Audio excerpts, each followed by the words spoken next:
বৃষ্টিস্নাত দিনে একে একে বাফুফে ভবনে উপস্থিত হচ্ছেন নির্বাহী কমিটির সদস্যরা। নির্ধারিত সময়ের কিছুটা দেরিতেই শুরু হয় সভা। তবে সভাপতি কাজী সালাউদ্দিন ঘড়ির কাঁটা মাপতে ভুল করেননি।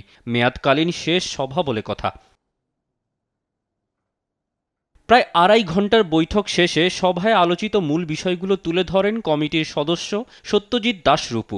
সেখানে উঠে আসে অক্টোবরে সাফ উইমেন্স চ্যাম্পিয়নশিপ ও নভেম্বরে ফিফা উইন্ডোতে জাতীয় দলের ম্যাচের বিষয়টি।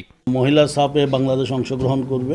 এরপর নভেম্বরে যে আমাদের ন্যাশনাল টিমের যেটা খেলার বিষয় আছে সেগুলি সবকটাই আপনার অ্যাপ্রুভাল দেওয়া হয়েছে। মিডিয়া সেন্টার এবং বাফুফে ভবন সংস্কারের যে বিষয়টুকু ছিল সেটার আজকে অ্যাপ্রুভাল আমাদের এই কমিটি দিয়েছে এবং অচিরেই এর কার্যক্রম শুরু হবে। সবচাইতে বড় যে বিষয়টুকু আপনাদের জন্য ছিল সেটা যে আপনাদের যে একটা দাবি ছিল মিডিয়া সেন্টার কবে নাগাদ হবে বাফুফে ভবনে, তো সেই বিষয়টা আজকে আমরা যেটা এএফসি ফান্ড অনুযায়ী ফিফার ফান্ডে এএফসির স্টেডিয়াম প্রজেক্টের যে আওতায় আমরা এই না এটা তো চারতলারই একটা প্ল্যান করা আছে। এটাতে গিয়ে এটাতে হয়তো আর একটু ভিতরে বিষয় যেমন আপনার আমাদের মিডিয়া সেন্টারটা এটাও করার একটা জায়গা আমরা নির্ধারিত করেছি, সেটা থাকবে। ভবনের সংশ্লিষ্ট যে জায়গাটুকু আছে এটা পুরোটাই একটু সংস্কার করে নতুন করে সাজানোর একটা পরিকল্পনা আছে। এটা আগামীতে হয়তো প্ল্যানটুকু আপনারা পাবেন। আমরা মনে হয় 2+ এরকম একটা আপনার 2 কোটি সামথিং। এটা এএফসি থেকে তো আপনার আসবে টাকার, সেটা আমরা যখন ওনাদের ওখান থেকে এটা জানাবে অ্যামাউন্ট পারফেক্টলি তখন আমরা আপনারা আমাদের তো আরও কিছু ফাইন্যান্সিয়াল কিছু বিষয় আছে, এগুলো নিয়ে যে বিষয়টা আছে সেটা আমরা। বাফুফে নির্বাচনে 133 জনের ভোটার তালিকা চূড়ান্ত হয় সভায়। বুধবার আপিল শুনানিতে বাদ পড়ে ফেনী, গোপালগঞ্জ, শেরপুর ও লালমনিরহাট অ্যাসোসিয়েশনের ভোট। 26 অক্টোবরের সভাপতি নির্বাচনের জন্য মেজবা উদ্দিনকে প্রধান নির্বাচন কমিশনার করে 3 সদস্যের কমিশন গঠনের কথাও জানান রূপু। আমাদের 3 সদস্যের নির্বাচন কমিশন গঠিত হয়েছে।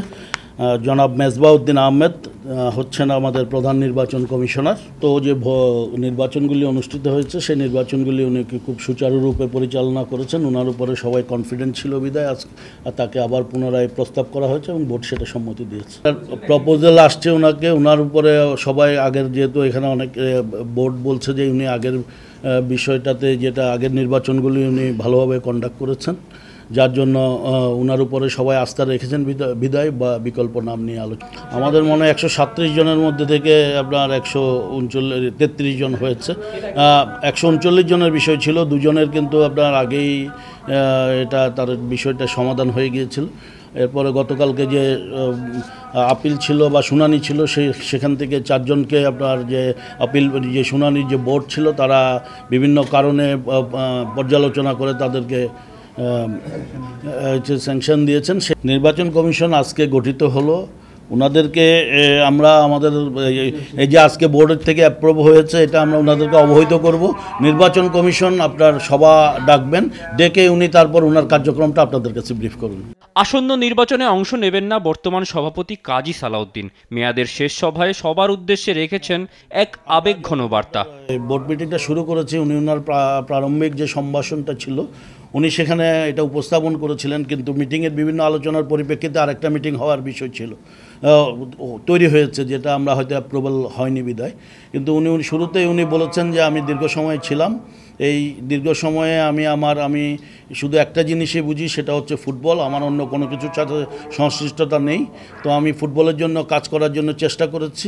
এখানে আমার ভুল ত্রুটি থাকতে পারে বা ব্যক্তিগতভাবে কারোর সাথে যদি কোনো কিছু থেকে থাকে সেটার জন্য উনি সবার সাথে সরি বলেছেন এবং সেই সাথে বলেছেন উনি যতদিনই ছিলেন ততদিনই এই চেয়ারে থেকে ফুটবলের জন্য কাজ করার চেষ্টা করেছেন।